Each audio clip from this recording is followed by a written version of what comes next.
हिंद साथियों, स्वागत है आपका self study classes Sumit Jain YouTube channel में। सभी साथी आ जाएं और एक बार जल्दी से वीडियो को लाइक कर दें। स्टार्ट होने वाला है दोस्तों आज का इस सेशन। और आज हमारे सभी एमपी टेट वाले साथी हैं, है ना। और दोस्तों सभी साथी मिलजुल कर यहाँ पर तैयारी करेंगे और एकदम शुरुआत से यहाँ पर अपन तैयारी स्टार्ट कर रहे हैं। ठीक है, तो सभी लोग आ चुके हैं तो जल्दी से एक बार वीडियो को लाइक कर दो। ठीक है, यहाँ पर आवाज सबको सही आ रही है ये भी हमें बता दो। ठीक है, सबसे पहले दोस्तों अपन भाषा से पढ़ना चालू करेंगे, हिंदी भाषा से पढ़ना चालू करेंगे। ठीक है, तो आप लोगों को दिख रहा है इसकी फॉन्ट थोड़ी सी छोटी है, कोई बात नहीं है, लेकिन यहाँ पर अपन को भाषा से पढ़ना चालू करना है। भाषा शब्द संस्कृत की भाष धातु से बना है। ठीक है, ये क्वेश्चन मैंने कई बार आपको बताया, क्वेश्चन आ चुका है दोस्तों। पिछली बार एमपी टेट वर्ग 1 में एक क्वेश्चन आया था कि भाषा शब्द संस्कृत की किस धातु से बना है ना। और यहां पर 4 विकल्प थे, जिनमें से ये वाला भाष लिखा था जरूर, लेकिन हलंत उसमें नहीं था। और एक भाष में हलंत था, है ना। एक भाष इस प्रकार से लिखा था, ये वाला भाष उन्होंने मान लिया था, किसने, आयोग ने। ठीक है, तो ये चीज अपन को याद रख लेनी कि एक क्वेश्चन पूछा गया है कि भाषा शब्द संस्कृत की किस धातु से बना है, तो आपका उत्तर होता है कि सर भाष धातु से बना है, जिसका अर्थ क्या होता है, बोलना, बताना या फिर व्यक्तवाणी। ठीक है, ये भाष धातु अपन को याद रख लेना। विश्व में लगभग कितनी हजार भाषाएं बोली जाती है, 3000 भाषाएं बोली जाती है, 3000। अब एक एक फैक्ट जो लिख रहे हैं वो लिखते जाना, जो नहीं लिख रहे हैं कोई बात नहीं, जिनको लिखना है एक एक चीज वो लिखते जाना। ठीक है, अब जैसे अगर आपसे पूछा जाएगा कि विश्व में लगभग कितनी भाषाएं बोली जाती है, बिल्कुल शुरुआत से पढ़ रहा है, 0 लेवल से। ठीक है, तो अपन को क्या पढ़ना है कि 3000 भाषाएं, विश्व में कितनी, 3000 भाषाएं। बहुत अच्छे से पढ़ना, बीच बीच में हम आपसे पूछते भी जाएंगे तो आपको बताना होगा। 3000 भाषाएं बोली जाती है विश्व में। ठीक है, फिर भाषा का सबसे प्राचीन रूप कहां मिला, तो कहां मिला, ऋग्वेद संहिता में मिला। सबसे प्राचीन रूप कहां पर, ऋग्वेद। आपने पढ़ा है कि सर वेदों की संख्या कितनी होती है, 4, और 4 वेदों में सबसे प्राचीन वेद कौन सा है, ऋग्वेद। ऋग्वेद संहिता में भाषा का सबसे प्राचीन रूप दोस्तों हमें मिलता है। ठीक है, भारत की प्रथम देश भाषा कौन सी है, देश भाषा कौन सी है, तो भारत की प्रथम देश भाषा मानी जाती है कौन सी दोस्तों, जिसे पुरानी प्राकृत भी कहा जाता है। तो ये प्राकृत याद रख लेना, ये भारत की प्रथम देश भाषा कौन सी है, पाली, जिसे क्या कहा जाता है, पुरानी प्राकृत भी कहा जाता है। इसे पुरानी प्राकृत भी कहा जाता है दोस्तों, किसको, पाली को, है ना। तो ये बहुत ही इंपॉर्टेंट है, यहां पर क्वेश्चन बनेगा कि भारत की प्रथम देश भाषा कौन सी है, कौन सी है, पाली, जिसे क्या कहा जाता है, पुरानी प्राकृत भी कहा जाता है। ठीक है, तब यहां से आपके 3-4 क्वेश्चन बन जाते हैं। सबसे पहले भाषा किस धातु से बना। ठीक है, फिर दूसरा क्वेश्चन है कि विश्व में लगभग कितनी हजार भाषाएं बोली जाती है, 3000। भाषा का सबसे प्राचीन रूप कहां से मिलता है, ऋग्वेद संहिता से मिलता है। फिर चौथा क्वेश्चन है कि भारत की प्रथम देश भाषा कौन सी है, तो आप बताते हो कि सर भारत की प्रथम देश भाषा मानी जाती है कौन सी, पाली। पाली याद रख लेना। ठीक है, अभी अपन काय के बारे में पढ़ रहे हैं, सिर्फ भाषा के बारे में पढ़ रहे हैं। भाषा मतलब कोई भी भाषा, है ना, भाषा के बारे में। तो जॉर्ज ग्रियर्सन के अनुसार भारत में 179 भाषा और 544 बोलियां बोली जाती हैं। कितनी बोलियां बोली जाती हैं, 179 भाषा बोली जाती है, कहां पर, भारत में, और 544 क्या बोली जाती हैं, बोलियां। तब आपसे क्वेश्चन आएगा कि बताइए जॉर्ज ग्रियर्सन के अनुसार भारत में कितनी बोलियां बोली जाती हैं, आप क्या बताओगे, 179। कितनी, 179। ठीक है, और बोलियां कितनी बोली जाती हैं, 544। किसके अनुसार, जॉर्ज ग्रियर्सन के अनुसार। ठीक है, इनके बारे में अपन आगे पढ़ेंगे, जॉर्ज ग्रियर्सन के बारे में। ठीक है, उसके बाद भारत की भाषा की प्रथम एवं छोटी इकाई कौन सी है, तो भारत भाषा की सबसे छोटी इकाई मानी जाती है कौन सी, ध्वनि। ठीक है, द्वितीय कौन सी मानी जाती है, शब्द, और तृतीय तथा सबसे बड़ी इकाई मानी जाती है क्या, वाक्य। तब यहां से क्वेश्चन आपका बनता है, कई बार क्वेश्चन आ चुका है दोस्तों यहां से। आपसे सबसे पहला क्वेश्चन आता है कि भाषा की सबसे छोटी इकाई क्या है, आप बताते हो ध्वनि। फिर क्वेश्चन आता है कि भाषा की सबसे छोटी सार्थक इकाई क्या है। सार्थक मतलब जिसका कोई अर्थ हो। तो भाषा की सबसे छोटी सार्थक इकाई क्या है? शब्द, सार्थक इकाई। फिर भाषा की सबसे बड़ी इकाई क्या है? तो बड़ी इकाई क्या है? वाक्य। लेकिन अगर आपसे क्वेश्चन पूछा जाए कि भाषा की सबसे छोटी मौखिक इकाई कौन सी है, तो आप लोग क्या बताओगे? बताओ जल्दी से, भाषा की सबसे छोटी मौखिक इकाई कौन सी है? बताओ, भाषा की सबसे छोटी मौखिक इकाई कौन सी है? तो जाहिद अली जी ने बताया कि सर भाषा की सबसे छोटी मौखिक इकाई है ध्वनि। और भाषा की सबसे छोटी लिखित इकाई कौन सी है? तो लिखित इकाई है क्या? वर्ण। याद रख लेना, यहां पर यही चीज आपको समझना है कि वर्ण ये क्या है? ये लिखित इकाई है। जैसे अपन लिखते ना आ, ये लिख गया, ये वर्ण है, ये क्या है? ये लिखित इकाई है। और जैसे अपन ने बोला आ, तो ये क्या है? ध्वनि निकल रही, ध्वनि, तो ये मौखिक इकाई है। समझ गए? तो अगर दो यहां से प्रश्न आएंगे, भाषा की सबसे छोटी मौखिक इकाई कौन सी है? तो मौखिक इकाई कौन सी है? मौखिक, ध्वनि। और भाषा की सबसे छोटी लिखित इकाई कौन सी है? तो वर्ण।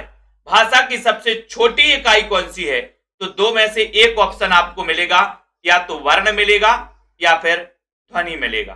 ठीक है, तो दोनों में से एक आपको लगाना है। ठीक है, फिर पूछा जाएगा कि भाषा की सबसे छोटी सार्थक इकाई कौन सी है? सार्थक, तो सार्थक क्या बताओगे? शब्द, क्योंकि शब्द का कोई ना कोई अर्थ निकलता है, वो क्या कहलाता है? शब्द, ये सार्थक इकाई है।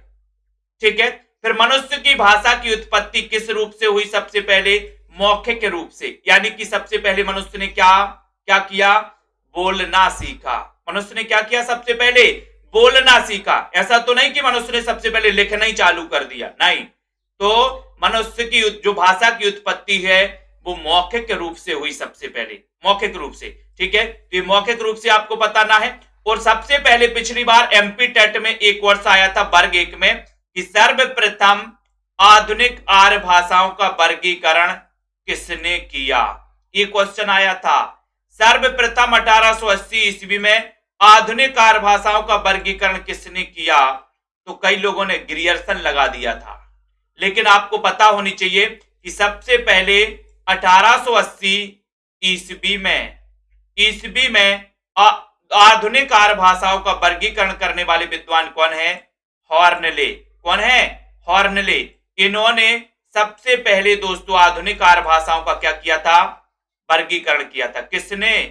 हॉर्नले महोदय ने। ठीक है, उसके बाद देखो, बोली एक छोटे क्षेत्र में बोली जाने वाली भाषा बोली कहलाती है। अपन बोली, विभाषा, राजभाषा इसके बारे में थोड़ा सा देख ले रहे हैं। ठीक है, तो बोली क्या है? बोली एक छोटे से क्षेत्र में बोली जाने वाली भाषा क्या कहलाती है? बोली कहलाती है। इसमें साहित्य की रचना नहीं होती बोली में। ठीक है, श्याम सुंदर दास के शब्दों में कि बोली से हमारा अभिप्राय स्थानीय और घरू बोली से है, स्थानीय और घरी बोली से है, जो तनिक भी साहित्यक नहीं होती और दोस्तों बोलने वालों के मुख में ही क्या होती है? रहती है। ये साहित्यक नहीं होती। कौन सी? बोली। क्षेत्र कैसा है इनका? सीमित है ना, उसे हम क्या कहेंगे? बोली कहेंगे। ये श्याम सुंदर दास के शब्दों में। ठीक है, फिर उसके बाद आता है कि साहित्यक श्रेष्ठता एवं साहित्यक अभिव्यक्ति माध्यम के कारण कोई बोली भाषा बन जाती है। जैसे मैथिली, ये क्या बन गई? भाषा बन गई। मैथिली में साहित्य की रचना होने लगी, क्या बन गई? ये भाषा बन गई। कौन? मैथिली। ठीक है, तो कोई बोली जो है, बोली जिसमें अगर साहित्य की रचना होने लगे तो वह क्या बन जाती है? फिर भाषा बन जाती है। और उसका क्षेत्र धीरे धीरे क्या होता है? बढ़ता जाता है और व्यापक हो जाता है। ठीक है, तब उसे हम क्या कहते हैं? भाषा कहते हैं। नहीं तो बोली का क्षेत्र कैसा होता है? सीमित होता है। ठीक है, उसके बाद बात करें काय की? विभाषा। जब बोली का क्षेत्र बढ़ जाए, अर्थात एक प्रांत या उप प्रांत में बोली जाने लगे, तो वह क्या कहलाएगी? विभाषा कहलाने लगती है। इसमें साहित्य की रचना की जाती है। जैसे दोस्तों कोई एक प्रांत मतलब कोई एक राज्य है, उसकी एक कोई भाषा है ना, तो उसे हम क्या कहेंगे? विभाषा कहेंगे उसे। क्या कहेंगे? विभाषा। उसमें क्या है? उसमें दोस्तों साहित्य की रचना होने लगती है। ठीक है, याद रख लेना। उसके बाद एक आता है मातृभाषा। मातृभाषा अभी अपन ने क्या पढ़ा? बोली, है ना। फिर पढ़ा विभाषा, उसका क्षेत्र और बढ़ जाता है। एक प्रांत या उप प्रांत में दोस्तों बोली जाने लगती है, ऐसी बोली को अपन क्या कहते हैं? विभाषा कहते हैं। फिर आता है मातृभाषा। अपने परिवार तथा समाज के बीच में रहकर जो भाषा सीखते हैं उसे क्या कहते हैं? मातृभाषा कहते हैं। ठीक है, और मातृभाषा दोस्तों प्रत्येक 21 फरवरी को प्रत्येक वर्ष मातृभाषा दिवस मनाए, ये आपको याद रख लेना। अब अगर क्वेश्चन आ गया कि मातृभाषा दिवस कब मनाया जाता है, तो आप क्या बताओगे कि सर मातृभाषा दिवस मनाया जाता है कब? 21 फरवरी को। 21 फरवरी को मातृभाषा दिवस मनाया जाता है। अभी अपन ने 10 जनवरी को क्या मनाया? 10 जनवरी को क्या मनाया बताइए जरा। 21 फरवरी को तो मातृभाषा दिवस, 10 जनवरी को क्या मनाया बताओ? अपने परिवार तथा समाज के बीच में रहकर जो भाषा सीखते उसे क्या कहते हैं? उसे मातृभाषा कहते हैं। ठीक है, अभी अपन ने 10 जनवरी को क्या मनाया बताइए जल्दी से। फिर आता है परिनिष्ठित भाषा। परिनिष्ठित भाषा व्याकरण संबंधित भाषा को ही परिनिष्ठित भाषा कहते हैं। प्रांजल भाषा भी इसे कहती है। ये परिनिष्ठित भाषा अपन को याद रख लेना। 10 जनवरी को क्या मनाया अपन ने? विश्व हिंदी दिवस। विश्व हिंदी दिवस कभी क्वेश्चन आ जाए कि विश्व हिंदी दिवस कब मनाया जाता है, ये भी अपन को याद रख लेना है। ठीक है, विश्व हिंदी दिवस, तो आप क्या बताओगे? 10 जनवरी को। मातृभाषा दिवस कब मनाया जाता है? 21 फरवरी को। एक क्वेश्चन आपके लिए है, आधुनिक आर्य भाषाओं का सबसे पहले वर्गीकरण किसने किया? बताओ, आधुनिक आर्य भाषाओं का सबसे पहले वर्गीकरण किसने किया? फटाक से बताना। फिर उससे पूछा जाता कि परिनिष्ठित भाषा क्या है? परिनिष्ठित भाषा यानी कि जो व्याकरण संबंधित होती है दोस्तों, व्याकरण से संबंधित भाषा को क्या कहा जाता है? परिनिष्ठित भाषा कहा जाता है। व्याकरण सम्मत भाषा को परिनिष्ठित भाषा, है ना। और प्रांजल भाषा किसे कहते हैं? तो इसी परिनिष्ठित भाषा को प्रांजल भाषा भी कहा जाती है। प्रांजल भाषा याद रख लेना, व्याकरण सम्मत भाषा को ही प्रांजल भाषा या परिनिष्ठित भाषा कहा जाता है। ठीक है, फिर आता है दोस्तों राष्ट्र भाषा। मैं आप लोगों से पूछ रहा हूं कि हमारे देश की राष्ट्रभाषा, आधिकारिक रूप से राष्ट्रभाषा की घोषणा हुई है क्या? राष्ट्रभाषा क्या है ये आपको बताना है। बताइए क्या है राष्ट्रभाषा? राष्ट्रभाषा अर्थात राष्ट्र की भाषा अथवा पूरे राष्ट्र की संपर्क भाषा, पूरे राष्ट्र की संपर्क भाषा, वो क्या कहलाती है? राष्ट्रभाषा। दूसरे शब्दों में जो भाषा पूरे राष्ट्र में संपर्क स्थापित करने का कार्य करे उसे क्या कहते हैं? राष्ट्रभाषा। पूरे राष्ट्र में सर्वाधिक बोली एवं समझे जाने वाली किसी देश की राष्ट्रभाषा राष्ट्रीय सांस्कृतिक एवं भावनात्मक चेतना क्या करती है?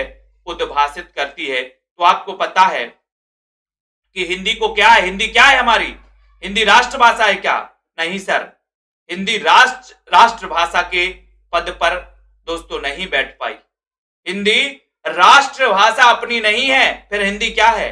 हिंदी राजभाषा है। राजभाषा है ना, जिसमें सरकारी कामकाज, है ना, पूरी इसकी परिभाषा होती है कि सरकारी कामकाज की भाषा राजभाषा कहलाती है। राजभाषा, है ना। और हिंदी के लिए विशेष आंदोलन चले कि हिंदी को राष्ट्रभाषा बनाया जाए, लेकिन हिंदी को राष्ट्रभाषा अभी तक संविधान में दोस्तों ऐसा कोई दर्जा इसको नहीं दिया गया, बल्कि इसे क्या बनाया गया? इसे राजभाषा बनाया गया। राजभाषा किसको? हिंदी को। तो हिंदी हमारी क्या है? राष्ट्रभाषा ना होकर के राजभाषा है, जिसमें सरकारी कामकाजियों की जो भाषा होती है उसे हम क्या कहते हैं? राजभाषा कहते हैं। इंग्लिश में इसे क्या कहते हैं बताइए जरा, बताओ। भाषा के दो रूप हैं दोस्तों। भाषा के कितने रूप हैं? दो रूप हैं। एक तो होता है मौखिक रूप और एक होता है क्या? लिखित रूप। भाषा के कितने रूप हैं आपसे पूछा जाएगा तो आप क्या बताओगे कि सर भाषा के दो रूप होते हैं, मौखिक रूप और लिखित रूप। ठीक है, और भाषा की सबसे छोटी मौखिक इकाई कौन सी है? ध्वनि। भाषा की सबसे छोटी लिखित इकाई कौन सी है? वर्ण। ठीक है, वर्ण याद रख लेना है ना। और मौखिक भाषा की आधारभूत इकाई ध्वनि, लिखित भाषा की आधारभूत इकाई वर्ण। ठीक है, ये चीज आपको समझ में आ गई, समझ में आ गई, बहुत बढ़िया। ठीक है, तो इतनी चीज आपको समझ में आ गई होगी दोस्तों। ये तो अपन ने काय के बारे में पढ़ा, भाषा के बारे में पढ़ा। भाषा मतलब कोई भी भाषा। अब दोस्तों एक क्वेश्चन आया था, ऑफिशियल लैंग्वेज इसे क्या कहा जाता है? राजभाषा को क्या कहा जाता है? ऑफिशियल लैंग्वेज कहा जाता है। ये पिछली बार एमपी टेट में क्वेश्चन आया था। ऑफिशियल राजभाषा है ना, राजभाषा का पारिभाषिक शब्दावली में इस प्रकार से पूछा गया था, तो इसे कहा जाता है ऑफिशियल लैंग्वेज। किसको? राजभाषा को, है ना। तो अब अपने पहले अपन ने काय के बारे में पढ़ा, भाषा के बारे में पढ़ा कि सर भाषा क्या है, भाषा संस्कृत की किस धातु से बनी है ना। भाषा के कितने रूप होते हैं? अपन ने पढ़ा 2 रूप होते हैं, है ना। आपसे पूछा है कि भारत में कितनी भाषाएं दोस्तों बोली जाती हैं, कितनी भाषाएं बोली जाती हैं भारत में? बताओ जरा, सभी लोग बताएंगे भारत में कितनी भाषाएं बोली जाती हैं? बताओ, जॉर्ज ग्रियर्सन के अनुसार भारत में कितनी भाषाएं बोली जाती हैं? फटाक से बताना। उसके बाद दोस्तों अपन को हिंदी पर आना है। हिंदी भाषा का उद्भव और इसका विकास कैसे हुआ, इस पर आना है। भाषा के बारे में छोटी सी बातें यहां पर अपन ने पढ़ी, है ना। तो यहां पर बताना है कि भारत में कितनी, जॉर्ज ग्रियर्सन के अनुसार कितनी भाषाएं बोली जाती हैं। भाषाएं, तो जॉर्ज ग्रियर्सन के अनुसार अगर भाषाओं की बात करें, है ना, तो यहां पर एक बार और आपको देखना है। कुछ बता रहे हैं 544 और कुछ बता रहे हैं कितने, 179, है ना। तो यहां पर अगर विश्व की बात करें, विश्व में, तो विश्व में लगभग 3000, यही गड़बड़ कर देते हो। विश्व में लगभग 3000, विश्व में 3000 और भारत में कितनी? 179। भारत में कितनी भाषाएं बोली जाती हैं? 179। और बोलियां कितनी बोली जाती हैं? 544। 544 बोलियां और 179 भाषाएं। याद रख लेना ये चीजें, ठीक है, ये आपसे पूछे जाते हैं। उसके बाद दोस्तों यहां पर आते हैं, यहां पर पढ़ते हैं। अब अपन को पढ़ना है हिंदी भाषा का उद्भव और विकास। हिंदी भाषा का उद्भव और विकास, ठीक है। तो कंफ्यूज मत हुआ करो, हिंदी भाषा का उद्भव और विकास अपन यहां पर जानने वाले हैं। और दोस्तों आपने जितना भी ये भाषा का चैप्टर पढ़ा है, इस भाषा के इतने छोटे से चैप्टर से पिछली बार एमपी टेट में 3 क्वेश्चन आ गए थे। वर्ग 1 में 3 क्वेश्चन। कौन कौन से, है ना।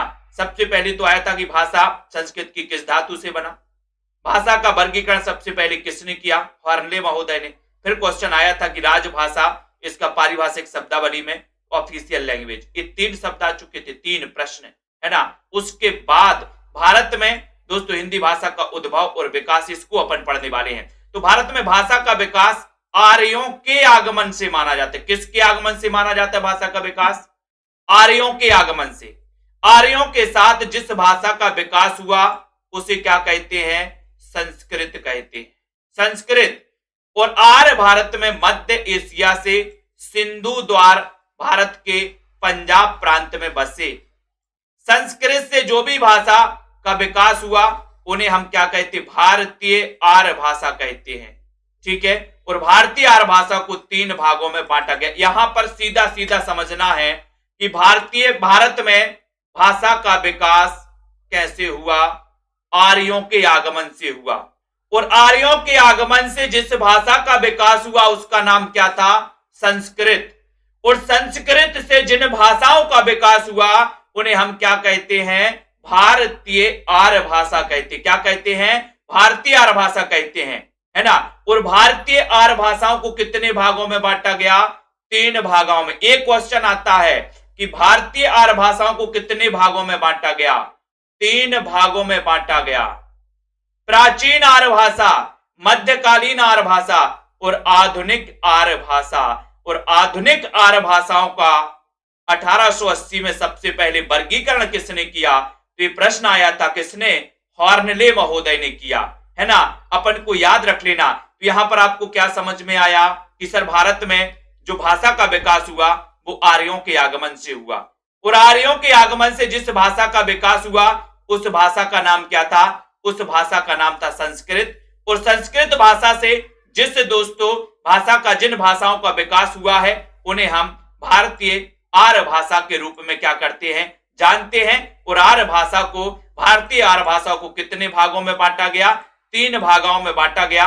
वो 3 भाग कौन कौन से हैं, प्राचीन आर्य भाषा, मध्यकालीन आर्य भाषा और आधुनिक आर्य भाषा। अपन क्या पढ़ रहे हैं, हिंदी भाषा का विकास, है ना, उद्भव और विकास। हिंदी भाषा का उद्भव कैसे हुआ, विकास कैसे हुआ, ठीक है। तो अगर आपसे क्वेश्चन पूछूंगा कि भारतीय आर्य भाषा को कितने भागों में बांटा गया, तो आप क्या बताओगे कि सर 3 भागों में बांटा गया। कौन कौन से, प्राचीन आर्य भाषा, मध्यकालीन आर्य भाषा और आधुनिक आर्य भाषा, ये 3 भागों में बांटा गया, ठीक है। इसको अपन को याद रख लेना। अब दोस्तों अपन सबसे पहले पढ़ेंगे प्राचीन आर्य भाषा। इतनी चीज आपको समझ में आ गई। अब अपन को जानना है प्राचीन आर्य भाषा। तो प्राचीन आर्य भाषा को कितने भागों में बांटा गया, 2 भागों में। क्वेश्चन आएगा प्राचीन आर्य भाषा को कितने भागों में बांटा गया, आपको बताना कि सर 2 भागों में। कौन कौन से, वैदिक संस्कृत और लौकिक संस्कृत। वैदिक संस्कृत और लौकिक संस्कृत, ये प्राचीन आर्य भाषा को 2 भागों में बांटा गया, है ना। वैदिक संस्कृत मतलब 1500 ईसा पूर्व से 1000 ईसा पूर्व तक, 1500 ईसा पूर्व से 1000 ईसा पूर्व तक, ये क्या कहलाती है, ये वैदिक संस्कृत कहलाती है।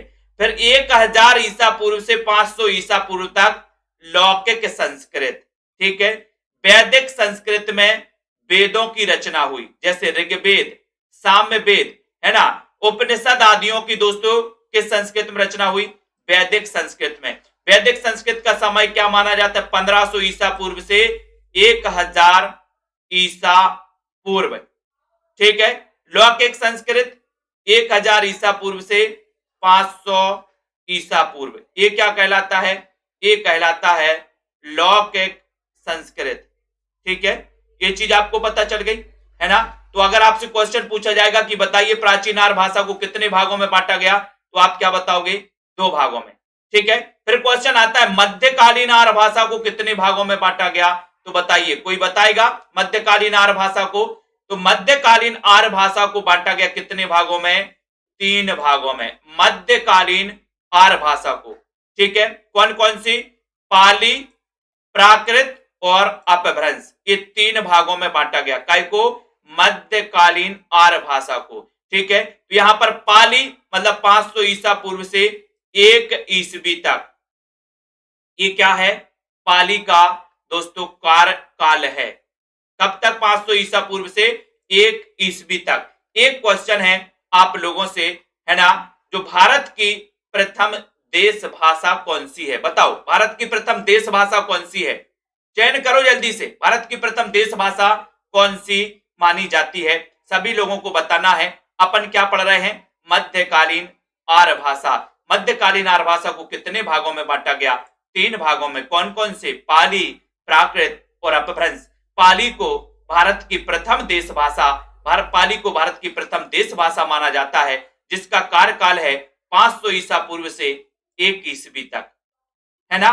फिर दूसरी आती है प्राकृत, 1 ईसवी से 500 ईसवी तक, 1 ईसवी से 500 ईसवी तक कौन सी आ गई, प्राकृत, है ना। फिर दोस्तों कौन सी आती है, अपभ्रंश, 500 से लेकर 500 ईसवी से लेकर के 1000 ईसवी तक कौन सी आ गई, अपभ्रंश। और अपभ्रंश का एक रूप मानी जाती है कौन सी, अबहट्ट। और इसी अपभ्रंश के अबहट्ट रूप से काय का विकास हुआ, हिंदी का विकास हुआ। कभी क्वेश्चन आ जाए कि हिंदी का विकास अपभ्रंश के कौन से रूप से हुआ, तो हिंदी का विकास अपभ्रंश के अबहट्ट रूप से हुआ। किससे, अबहट्ट। तो अबहट्ट का जो समय है वो 900 से 1100। अब एक चीज आपको यहां पर आप पूछेंगे कि सर यहां पर तो मध्यकालीन आर्य भाषा के उसमें चार वो दिए हैं, है ना, लेकिन आपको पता है कि अबहट्ट काय के अंतर्गत आती है, अपभ्रंश के अंतर्गत आती है। ये इसका रूप है अपभ्रंश का, है ना। ये मध्यकालीन आर्य भाषा का रूप नहीं, बल्कि मध्यकालीन आर्य भाषा की एक भाषा अपभ्रंश का एक रूप है, कौन सी, अबहट्ट, ठीक है। और इसी अबहट्ट से काय का विकास हुआ, हिंदी का विकास हुआ। तो यहां तक अपन ने पढ़ा, आप लोगों को समझ में आया। सबसे पहले अपन ने क्या देखा कि सर भारत में भाषा का विकास आर्यों के आगमन से हुआ, और आर्यों के आगमन से जिस भाषा का विकास हुआ उसका नाम संस्कृत है, और संस्कृत से जिन भाषाओं का विकास हुआ उन्हें हम भारतीय आर्य भाषा कहते हैं। ठीक है, तो आपने एक बार पढ़ा होगा कि सभी भाषाओं की जननी किस भाषा को कहा जाता है? संस्कृत को कहा जाता है, क्योंकि भारत की जितनी भी भाषाएं हैं उनका जो जन्म हुआ वो किससे हुआ है? संस्कृत से हुआ है ना। तो सभी भाषाओं की जननी संस्कृत कहलाती है। ठीक है, उसके बाद यहां पर आते हैं, अब अपन को देखना है क्या? आधुनिक आर्य भाषा। अब दोस्तों ये क्या आ गई? आधुनिक आर्य भाषा। अभी तक अपन ने पढ़ा था कि सर भारतीय आर्य भाषाओं को कितने भागों में बांटा गया? 3 भागों में, प्राचीन आर्य भाषा, मध्यकालीन आर्य भाषा और आधुनिक आर्य भाषा। प्राचीन आर्य भाषा को 2 भागों में बांटा गया, वैदिक संस्कृत और लौकिक संस्कृत। मध्यकालीन आर्य भाषा को 3 भागों में बांटा गया, पाली, प्राकृत और अपभ्रंश। फिर आधुनिक आर्य भाषा, इसे केवल एक में बांटा गया, जिसका नाम क्या है? हिंदी। हिंदी 1000 ईस्वी से लेकर के आज तक का जो युग है वो क्या है? हिंदी। तो हिंदी का विकास कैसे हुआ? ऐसे हुआ, आपने देखा, वैदिक संस्कृत, लौकिक संस्कृत, लौकिक संस्कृत से पाली, प्राकृत, फिर अपभ्रंश, अपभ्रंश का अभट्ट रूप, और अभट्ट रूप से काय का विकास हुआ? हिंदी का विकास हुआ। अब एक एक चीज को, एक संरचना अपन ने देख ली कि आखिर हिंदी का विकास हुआ कैसे है। अब अगर मैं आप लोगों से पूछूं कि प्राचीन आर्य भाषा को कितने भागों में बांटा गया, तो आप लोग क्या बताओगे? बता दो जरा, प्राचीन आर्य भाषा को कितने भागों में बांटा गया? तो आप लोग क्या बताओगे? जल्दी से बताना, फटाक से बताना। फिर उसके बाद यहां पर आते हैं, बात करेंगे अपन संस्कृत की।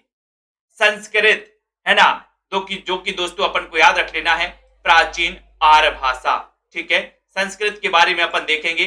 तो संस्कृत दोस्तों आपको पता है, एक तो वैदिक संस्कृत और एक होती है लौकिक संस्कृत। ठीक है, तो वैदिक संस्कृत में दोस्तों 4 पुराण, 18 वेदांग, है ना, 6 उपनिषद और 108 दोस्तों वेद 4, पुराण 18, वेदांग 6, उपनिषद 108 की रचना काय में हुई? वैदिक संस्कृत में, है ना। पुराण, वेदांग, उपनिषद, इनकी रचना काय में हुई? वैदिक संस्कृत में। ठीक है, वेद का अर्थ क्या होता है? वेद का अर्थ होता है क्या? ज्ञान। वेद का अर्थ होता है ज्ञान। लौकिक संस्कृत में दोस्तों काय की? ग्रंथों की रचना हुई, जैसे कालिदास, माघ, बाणभट्ट, ऐसे दोस्तों इन्होंने काय की? ग्रंथों की रचना की। काय में? लौकिक संस्कृत में। और वैदिक संस्कृत में? वैदिक संस्कृत में पुराण, वेदांग, उपनिषद, इनकी रचना हुई। लौकिक संस्कृत में ग्रंथों की रचना हुई। ठीक है, और आपको पता है कि संस्कृत को देव भाषा कहा जाता है। निम्न में से बताइए किस भाषा को देव भाषा कहा जाता है? तो आप लोग क्या बताओगे कि सर संस्कृत को क्या कहा जाता है? देव भाषा कहा जाता है। संस्कृत को देव भाषा कहा जाता है। ठीक है, और संस्कृत को शास्त्रीय भाषा का दर्जा कब प्राप्त हुआ? क्वेश्चन आएगा, संस्कृत को शास्त्रीय भाषा का दर्जा कब प्राप्त हुआ? उत्तर हो जाएगा 2005 से। 2005 से इसे दोस्तों शास्त्रीय भाषा का दर्जा प्राप्त हुआ है। कब से? 2005 से। ठीक है, किसको? संस्कृत को। तो ये चीज आपको पता चल गया कि सर प्राचीन भारतीय आर्य भाषा, जो प्राचीन आर्य भाषा है उसके अंतर्गत 2 आती हैं, वैदिक संस्कृत और लौकिक संस्कृत। वैदिक संस्कृत यानी कि दोस्तों वैदिक संस्कृत में वेदों की रचना हुई और लौकिक संस्कृत में ग्रंथों की रचना हुई। ठीक है, और संस्कृत को क्या कहा जाता है? देव भाषा। संस्कृत को शास्त्रीय भाषा का दर्जा मिला कब मिला? 2005 में। इतनी चीजें आपने दोस्तों थोड़ी सी पढ़ ली। ठीक है, इतनी चीजें आपको समझ में आई? क्वेश्चन कहीं से पूछे हैं, आप लोग बता दोगे क्या? बताओ जल्दी से, सभी लोग बता दोगे? उसके बाद अपन को पढ़ना है मध्यकालीन आर्य भाषा। तो मध्यकालीन आर्य भाषा को कितने भागों में बांटा? 3 भागों में। मध्यकालीन आर्य भाषा को कितने भागों में? 3 भागों में बांटा है। 3, है ना, और 3 भागों में बांटा है। तो उनका नाम क्या है? सबसे पहले का नाम पाली, प्राकृत और दोस्तों अपभ्रंश। ठीक है, तो सबसे पहले अपन क्या पढ़ेंगे? पाली के बारे में पढ़ेंगे। पाली संस्कृत की क्या है? अपभ्रंश कही जाती है। पाली संस्कृत की अपभ्रंश। अपभ्रंश मतलब एक चीज समझ जाना है कि अपभ्रंश मतलब बिगड़ा हुआ रूप। तो आपको पता है लौकिक संस्कृत का बिगड़ा हुआ रूप क्या है, यानी कि अपभ्रंश क्या है, पाली।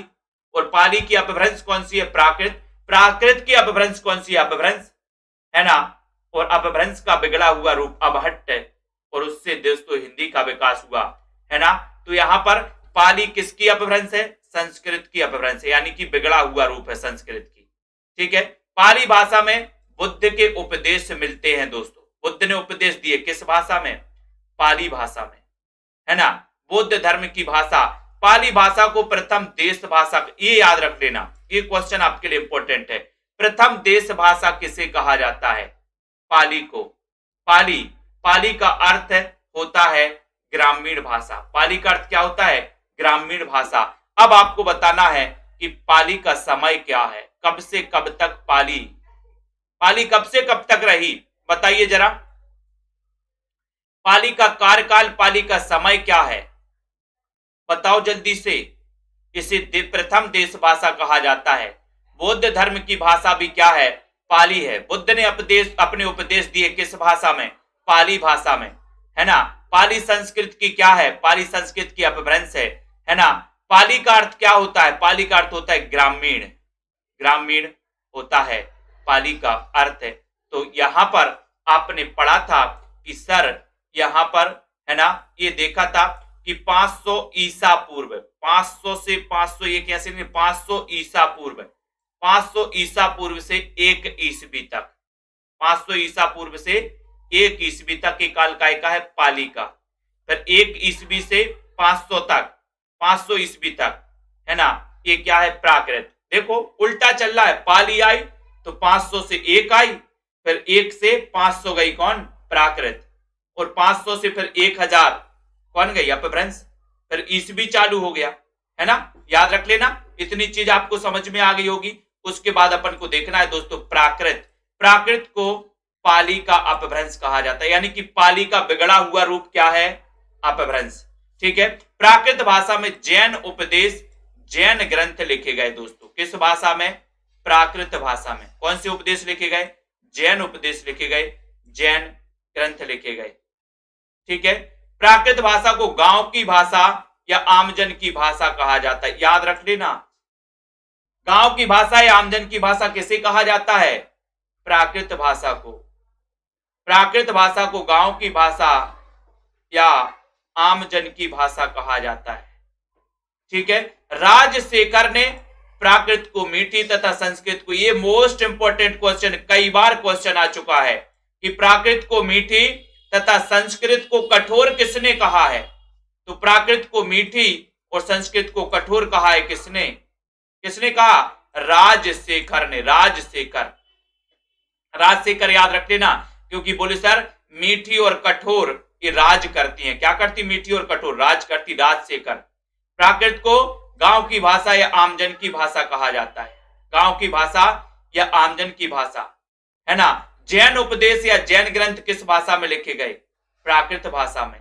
ठीक है। उसके बाद दोस्तों प्राग 8वीं शताब्दी में बागपति राज ने प्राकृत महाकाव्य गौड़ बहो में प्राकृत को जन भाषा कहा, और एक गौड़ बहो कई बार रचना पूछी गई। गौड़ बहो किसकी रचना है, गौड़ बहो किसकी रचना है, तो क्या बताओगे कि सर गौड़ बहो की रचना है किसकी, बागपति राज, बागपति राज की है। बागपति अपन को याद रख लेना। गौड़ बहो, बहो कौन बहो, बोले पति बहो, पति, बागपति राज बहो, गौड़ बहो याद रख लेना।